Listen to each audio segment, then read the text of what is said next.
Hello dear viewers. In the previous lecture I reported on the rotation. However, a ring can not only rotate, it can also move sideways. In order to better understand the effects, I first have to explain the slow watch transport. Einstein already said, slow clock transport corresponds to his definition of simultaneity.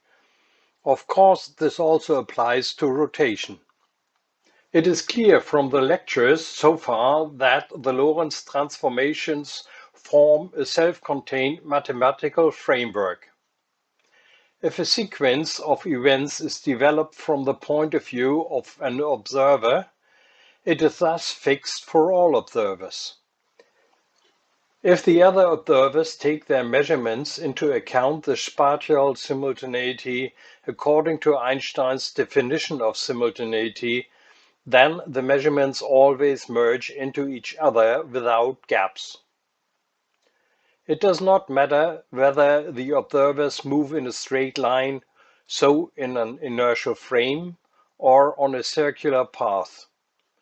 In the case of circular motion, however, measurements can be made that causally refute spatial simultaneity according to Einstein's definition of simultaneity. This only applies to rings circling next to each other, but unfortunately not to a sideways movement of rings. Why will be explained below. The areas now mentioned are highlighted in yellow in the images. The B system is the basic system from which all calculations are made. In the case of the C system, we limit ourselves to the range between C0 and C1, which should have a distance of 1 light second at rest. The C system should move through the B system again with 0.6 times the light speed. The B system then measures the C system shortened to 0.8 light seconds. While B0 meets C0, an observer D0 is to arrive, which is to move through the B system at 0.8 times the light speed until it meets C1. D0 is shown here only with this word line in red between the respective events. After arriving at C1, D0 should then only move through the B system with 0.4 times the light speed. We want to leave out the acceleration effects, as they only have an influence on the magnitude of the measured values, but not on the principal effects resulting from the Lorentz transformations. The acceleration effects will be dealt with in more detail in the lecture on the twin paradox. First, we determine all values from the point of view of B0 and then see how they are interpreted by C0.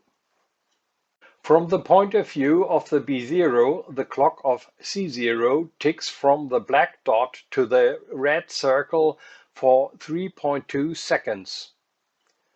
Since the clock of C0 is set to the time value 0 at the black dot, it shows the time value 3.2 at the red circle. The clock of B1 also ticks from the encounter with B0.8 to the black circle for 3.2 seconds. For the velocity of 0.6 times light speed, and the resting distance of 1 light second between C0 and C1, there is a time difference value of 0.6 seconds between the simultaneity planes of the B and the C system for the Sagnac effect.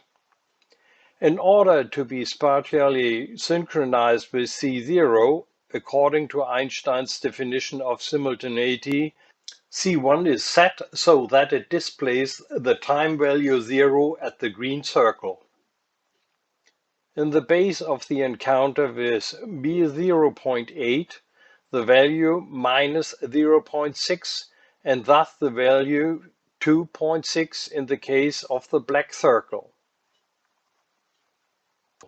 The clock from D0 ticks up to the black ring for 2.4 seconds. Since it was also set to the time value 0 at the black dot, it displays the time value 2.4 at the black ring. In the second section, the clock of C0 ticks again for 3.2 seconds and thus shows the time value 6.4 at the event marked with the black box. The clock of D0 clocks for 3.666 seconds and thus shows the time value 6.066 for this event.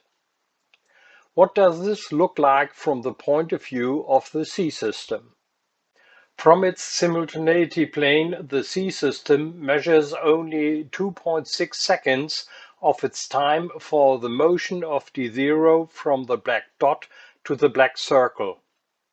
From D0's point of view, D0 needs 6.4 seconds minus 2.6 seconds equals 3.8 seconds for the return journey. Here in the picture on the right, I have displayed the measured values in tabular form. The ones addressed are highlighted in yellow. Measured from B, the velocity for the C observers is 0.6 times the light speed, and for D is 0.8 times the light speed.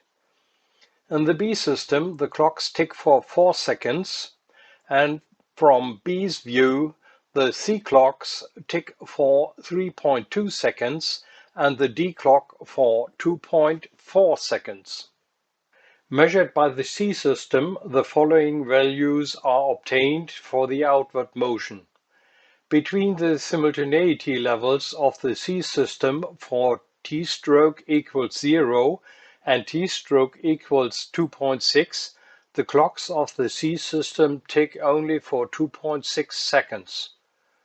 From their point of view, 2.6 seconds have elapsed between the events marked with a black dot and the event marked with a black ring. C0 and C1 continue to measure a distance of 1 light second from each other, as shown in the first presentation.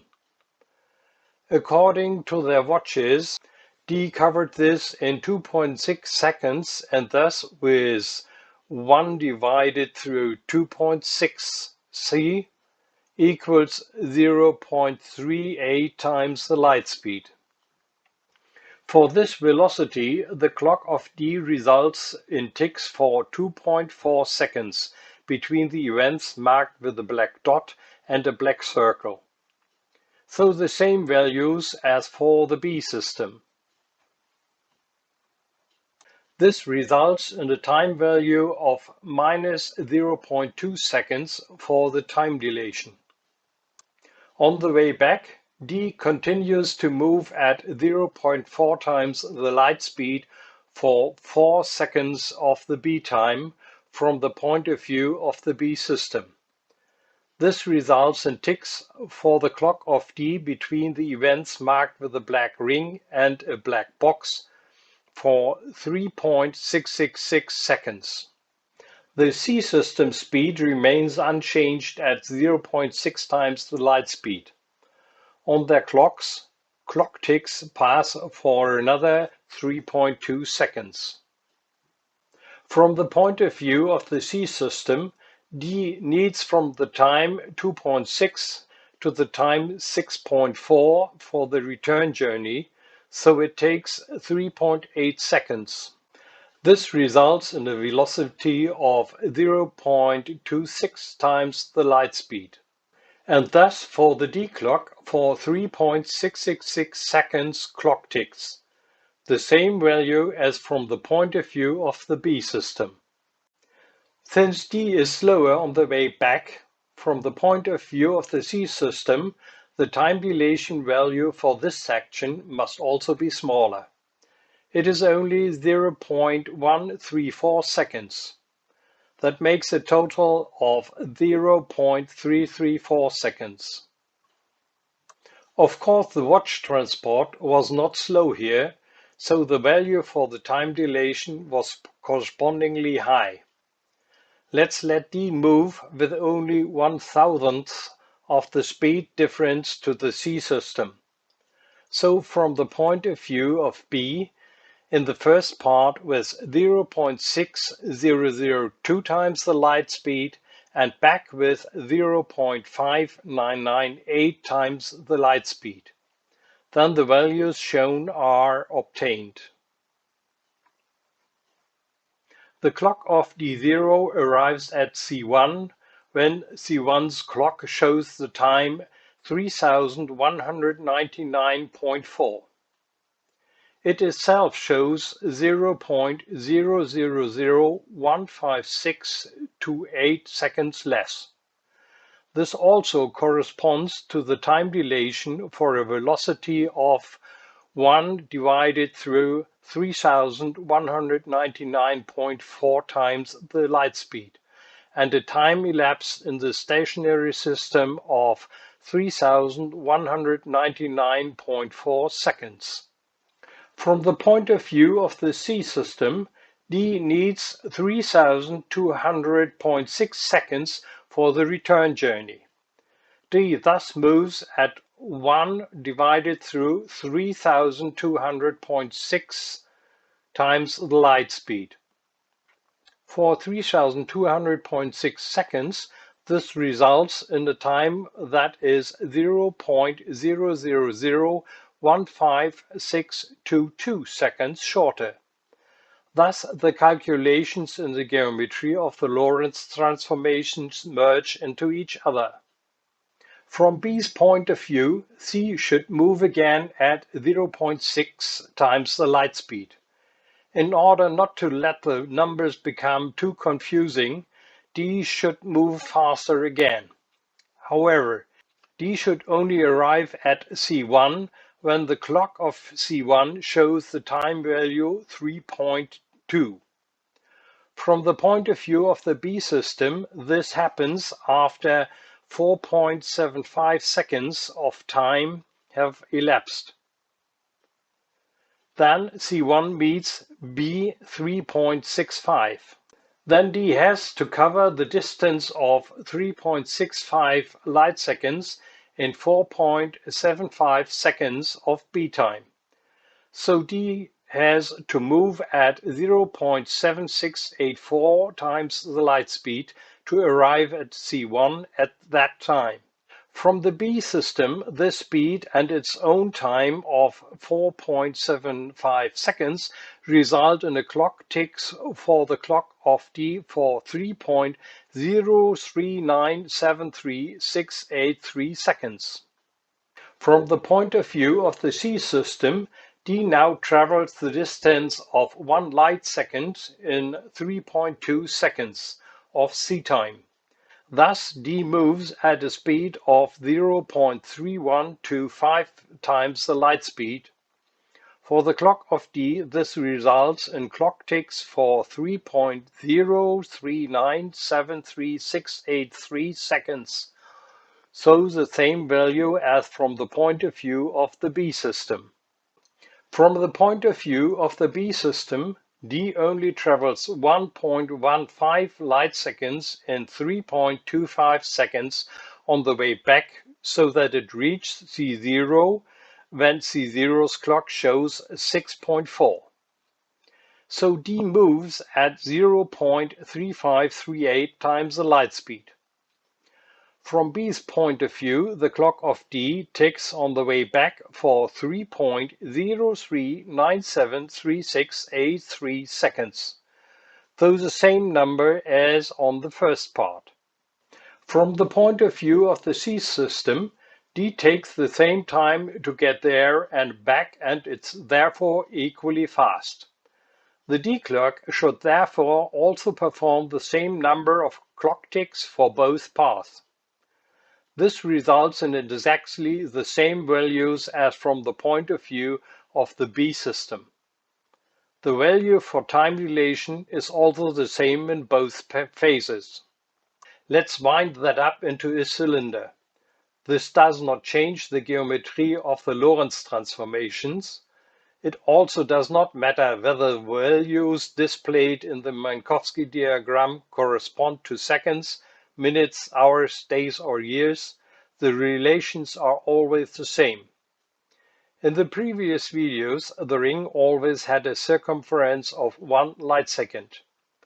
Now at 0.6 times the light speed, the C system could increase its length by a quarter so that C0 and C1 are together again. But you can also make the ring a fifth tighter from B's point of view. Then C0 and C1 are together again and can compare their watches directly with each other. The events marked with the red and the black ring are then the same.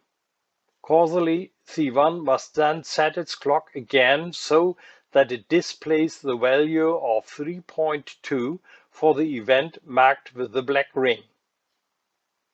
With today's measurement accuracy, especially in the context of satellite navigation, it is no problem to carry out the whole thing at technically feasible speeds, as Haffel and Keating already did in 1971.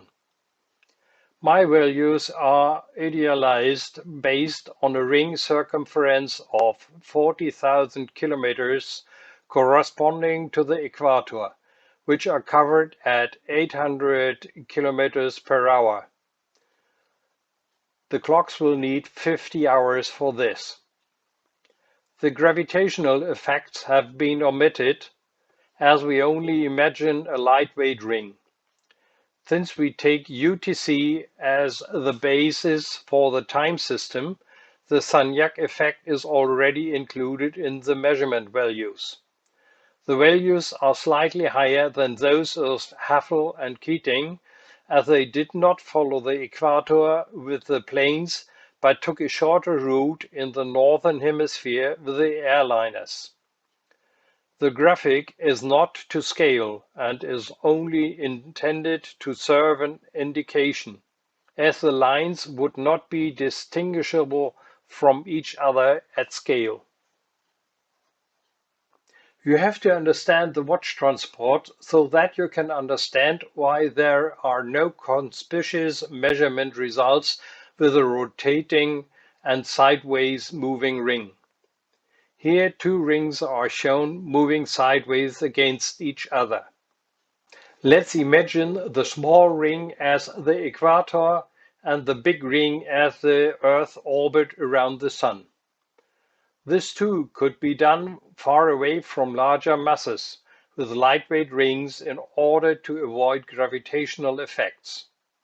The B system, from which the measurements are made, is now to be a ring corresponding to the Earth's orbit around the Sun, which moves with the Earth velocity. On this we install clocks at equal intervals, which are spatially synchronized with each other according to the UTC. On the ring is also a circle shown here, which is supposed to correspond to the equator. The red line should represent the C system and be parallel to the Earth orbit and not orbit with the equatorial circle. The clocks located at the red and black dots should be spatially synchronized with each other according to Einstein's definition of simultaneity. As a result, only one of the clocks at the black or red dot can be synced with Earth orbit clocks. For the other clock, there is a time difference of 4.2 times the power of -6. This corresponds to the Sagnac effect for the Earth's orbit, not to be confused with the Sagnac effect for the equator. If we now slowly transport a clock back and forward between the black and red dots, then this clock remains within this spatial synchronization. If we move the clock slowly, the value for the time dilation is significantly smaller than the value for the Sagnac effect. This also applies to the clocks moving in a circle orbit with the ring shown here. If these clocks send out time signals, they always arrive at the other observers with a constant time difference, even though we know that the signals in the east direction need different time than in the west direction. However, this cannot be measured with atomic clocks, which behave in the same way as light clocks. Therefore, there are no conspicuous measurement values within the satellite navigation. The conspicuous values are only measurable between the clocks on the Earth's orbit around the Sun and the clocks that move with the equator. In the lower part of the Minkowski diagram, the spatial synchronization corresponds to UTC on the Earth's orbit around the Sun. In the upper part, the representation corresponds to the spatial synchronization with satellite navigation. The red dashed line corresponds to the simultaneity plane of the moving system.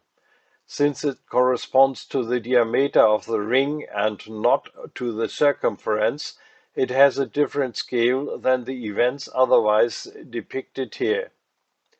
The wave line corresponds to the non-circling ring. In other words, a planet that does not rotate. If we move a clock around this planet, its display changes sinusoidally to the UTC time of the planet's orbit around the Sun. However, it remains synchronized with the UTC of the non-rotating planet. It just goes slower according to its speed around the planet. It is only a very small step towards understanding the negative outcome of the Michelson-Morley experiment. In terms of content, one could therefore now take a look at part 5 about the Michelson-Morley experiment. For constructive criticism, please send a message to physik@dharma.de. Further information can also be found at my homepage www.dharma.de/physik. In the next video, I will discuss quantum phenomena and a higher than the speed of light and the measurement of motion relative to the gravitational field.